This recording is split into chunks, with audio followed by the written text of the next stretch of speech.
Let's continue. Already we have completed business law. Now we will move to our next subject, OB, that is organizational behavior, unit 4.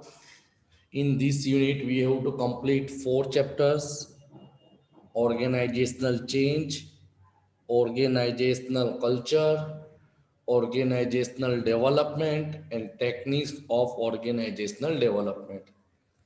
Already practical topic है, but first of all you have to go to the unit 1 and unit 2 of OB so that you can understand this topic easily. Organizational change, નામ से ही પતા ચલતા है વ્યવસ્થા તંત્રમાં કોઈ પણ જાતનું ફેરફાર કરવું. What is mean by organizational change? Organizational change है क्या? तो organizational change is the process by which organization move from their present state to some future state to increase their effectiveness. Simple language में बताया गया है कि व्यवस्था तंत्र में चेंजेस इसके लिए लाया जाएगा, या तो ऑर्गेनाइजेशनल चेंज वो प्रक्रिया है जिसमें तुम अपने मौजूदा व्यवस्था तंत्र के कार्य को चेंज करते हो फ्यूचर के लिए ताकि आने वाले समय में तुम अपने काम को इफेक्टिवली एंड एफिशिएंसी सही तरीके से कर सको, so that your objective of business can be achieve easily. Okay, what are the characteristics, what are the features of organizational change? लक्षण क्या है, फीचर्स क्या है ऑर्गेनाइजेशनल चेंज के? तो change is vital. Vital means important, जरूरी है. If company aim to avoid stagnation, अगर कंपनी को चेंजेस लाना जरूरी है, क्योंकि चेंजेस लाएंगे तो ही वो अपनी जरूरत को, अपने डेवलपमेंट को कर पाएंगे. Change is a process, it is not an event. ये जो बिजनेस में चेंज आता है वो एक प्रोसेस, एक प्रक्रिया है, कोई घटना नहीं है कि भाई कुछ नया नहीं है, बस वो एक प्रोसेस, एक प्रक्रिया का हिस्सा है. Number 3, change is normal and constant. हाँ, हमको बिजनेस नहीं बदलना है. चेंजेस का मतलब बिजनेस के काम करने के तरीके में, मेथड में, लोगों में, अपने एनवायरनमेंट में चेंज लाना है. So change is normal and constant. Point number 4, change is fast and it is likely to increase the present competitiveness business. Change क्यों लाया जाता है? तो सिंपल बताया गया है ताकि आप अपने बिजनेस की कॉम्पिटिटिवनेस को इंक्रीज कर सको, मार्केट में तुम सरवाइव कर सको. Number 5, change can be directive और पार्टिसिपेटिव. ये पूछ सकते हैं आपको, डायरेक्टिव एंड पार्टिसिपेटिव. डायरेक्टिव का मतलब क्या होता है? जहां पे चेंजेस का इम्प्लीमेंटेशन लाने वाली है वो टॉप लेवल. ओके, ने पार्टिसिपेटिव का मतलब क्या होता है कि जहां पे चेंज लाएगा तो तुम सभी लोगों को इन्वॉल्व करोगे. As we have learn all this topic in second year BCom, fourth semester, principle of management, unit 3, what is planned change, what are the factor affecting change? Clear? Number 6, change is natural. Natural का meaning क्या होता है? यहाँ पे बताया है कि भाई depending upon evaluation of technology और we have to adopt the change because it may be reaction to external circumstances and pressure. Because अगर हम चेंज नहीं लाएंगे then competitor will surpass us, वो हमको पीछे छोड़ के बहुत आगे निकल जाएंगे. तो कॉम्पिटिटिव एनवायरनमेंट में सरवाइव करना है, इफेक्टिवनेस इंक्रीज करना है, टेक्नोलॉजी के साथ चलना है, तो you should bring change and such change is natural in nature. Number 7, change is incremental. Incremental का मतलब जब भी आप चेंज लाएंगे तो कुछ नया लाएंगे, बड़ा तौर पे लाएंगे. ऐसा नहीं कि चेंज लाने से आप बिजनेस बैकवर्ड जा रहा है. बिजनेस में चेंज लाने के पीछे मकसद क्या? आप फॉरवर्ड जाओ, थोड़ा आगे बढ़ो. So change is incremental and continuous small changes or change is a step that is shift from current to new process. Point number 8 is change is interdependent on environment और culture. ये तो common सी चीज है कि change is totally depend upon environmental factor. Clear? तो ये तुम्हारा हुआ चेंज की डेफिनेशन क्या है और उसके कैरेक्टरिस्टिक क्या है। अब आता है what are the component of organizational change. कौन से कंपोनेंट है जिसके वजह से बिजनेस में चेंजेस ला सकते हैं। तो there are three organizational component which are connected with the change. Such component constitute the corporate culture. अब इसके बाद वाला टॉपिक है तो वहां पता चलेगा कॉर्पोरेट कल्चर क्या है। क्लियर? तो ऑर्गेनाइजेशनल को चेंज लाने के कितने फैक्टर है, कितने कंपोनेंट है? 3 फैक्टर है। लेट अस डिस्कस और understand each of the component in detail. Number 1, history and politics. History and politics यानी आपके बिजनेस का इतिहास क्या बोल रहा है, आपका पॉलिटिकल एनवायरनमेंट क्या बोल रहा है, बिजनेस की थिंकिंग क्या है, उसके हिसाब से चेंज लाते। तो देखो they are changes are related with historical and political evaluation of the company.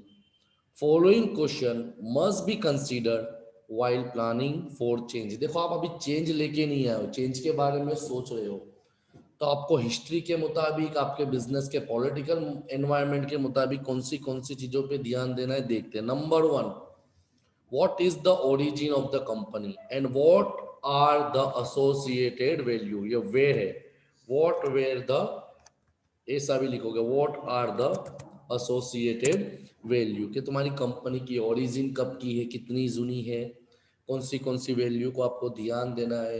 Watch image company want to promote. Company, अब यहाँ पे इमेज का मतलब कंपनी कौन से फील्ड में प्रमोट करना चाहती है। What is the perception of customer. अगर आपके कस्टमर का परसेप्शन पॉजिटिव है, आप मैच्योरिटी में चल रहे हो, तो इतना ज़रूरी नहीं है कि तात्कालिक चेंज लाओ। मगर आप इंट्रोडक्शन स्टेज में हो, ग्रोथ स्टेज में हो, प्रोडक्ट लाइफ साइकिल पड़ा है, तो वहाँ पे आपको बिजनेस के कस्टमर को इवेल्युएट करके चेंजेस लाना पड़ेगा। नंबर 2, जिस तरह कंपनी के बारे में स्टडी करा, तो what are the origin of individual within the company. Within the company, company के अंदर कौन से प्रकार के लोग काम कर रहे हैं। What were their goods and bad experience in the past, उनका बिजनेस के ऊपर एक्सपीरियंस कैसा है। What were their reaction about change, क्योंकि हमने ऑलरेडी पढ़ा था कि व्हेनेवर बिजनेस और organization are planning for change, people में रेजिस्ट मीन्स उसका विरोध करेंगे, उसका आंदोलन करेंगे, because it definitely disturb their duty. तो ये चीजों पे भी स्टडी करना है। Number 3, what are the tradition and norm of the management and employ. Business का ट्रेडिशन क्या है, परंपरा क्या है। What are their long term policy, what are their short term policy, what are the rights of employ, what are the rights of management. ये सब चीजों को स्टडी करना है जो आपको कंपनी की ऑर्गेनाइजेशन की हिस्ट्री में पता चलेगा। उसके बाद तुम चेंज को इम्प्लीमेंट करोगे। इट मीन्स ये सब पॉइंट को आप स्टडी करोगे, उसके बाद आप चेंज लाओगे।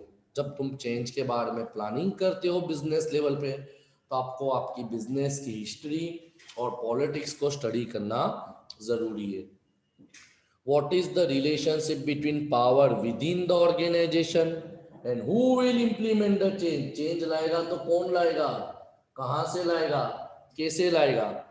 and what will be the effect on change on balance of power, अगर चेंज आता है तो चेंज का असर क्या होगा। क्लियर? तो ये तुम्हारा पहला पॉइंट हुआ जो चेंज के लिए डेफिनेटली अफेक्ट करता है, which is your history and politics. Now point number 2 is management and your organization। Management, आपका मैनेजमेंट क्या बोलता है, आपका बिजनेस क्या बोलता है। तो the change is going to create an impact on the role of management as well as structure. सीधी बात, अगर बिजनेस में कोई चेंज आएगा तो मैनेजमेंट के साथ साथ उसके मार्को, उसके स्ट्रक्चर में भी चेंज आना जरूरी है। Following are the some impact of modern changes. Number one, the senior manager take more strategic stance. They encourage opportunity for progress through innovation. सीधी बात है कि भाई innovation means something new. तो कॉमन है, जितने भी सीनियर मैनेजमेंट के लोग होते हैं वो हमेशा स्टैंड ही लेते हैं कि भाई जो काम अच्छा करेगा उसको अपॉर्चुनिटी मिलेगी for development, for promotion, for motivation, for progress etcetera. There is shift in the role of manager from autocrat to facilitator. ये मॉडर्न रोल बता रहे हैं कि पहले क्या था कि जितने भी तुम्हारे मैनेजर्स होते थे, टॉप लेवल होते थे, वो ऑटोक्रेट होते थे, हिटलर साई. But now they move the role from autocrat to facilitator. यानी भाई कैसे डेवलपमेंट करना है, grow along with development of organization. ये मकसद चल रहा है. Number three, the boundaries between job division and department will disappear. कौन सी जॉब चली जाएगी नवे डेवलपमेंट से, कौन सी जॉब अपॉर्चुनिटी क्रिएट होती है. Clear. Number five, there is increase in scope and accountability. कितना काम का बर्डन बढ़ेगा, कितना इकोनॉमिक स्कोप बढ़ेगा, कितना फाइनेंशियल स्कोप बढ़ेगा. There will be increase in project work as well as group work. ये सब आप नीचे थियरी में सही तरीके से डिटेल में पढ़ोगे. The use of technology and improve process will reduce the total availability. सबसे बड़ा पॉइंट है मैनेजमेंट के क्या कि जैसे ही आप कोई टेक्नोलॉजिकल मटेरियल या टेक्नोलॉजिकल मशीन या टेक्नोलॉजिकल रिवॉल्यूशन के हिसाब से लेटेस्ट टेक्नोलॉजी का इस्तेमाल करते तो इट में chances that it will reduce the availability of jobs in the sector. ये सब भी चांसेस है, तो ये सब चीज़ों पे भी ध्यान देना ज़रूरी है. और तीसरा आता है पीपल, लोगों के लिए किसके ऊपर चेंज आएगा, तो ऑब्वियसली बिजनेस में चेंज आएगा, तो it will have direct as well as indirect effect on the people. People में हर प्रकार के लोग आ गए. The change always create impact on people working in the organization. Therefore any organization they should take following care before introducing the change. यानी जब भी तुम चेंज लाते हो तो तुमको लोगों के बारे में क्या सोचना, ये सब चीजों पे ध्यान देना जरूरी है. इसमें पॉइंट नंबर वन आता है, the organization should not underestimate the reaction of people. क्या बोला है, क्या बोला है कि the organization should not understand the reaction of people. Even for the smallest change, sometimes small change create drastic reaction. समझ में आया.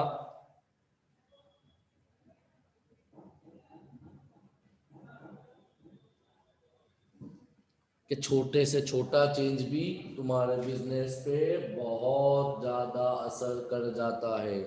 Number two, the organization should consider the expectation of reward for the acceptance of change. यानी this reward include promotion, pay scale, status, level, increment, demotion. ये सब चीजों पे भी ध्यान देना है. And number three, the organization should carefully think about the impact of change. कि भाई चेंज लाने से लोगों पे इसका असर क्या होगा.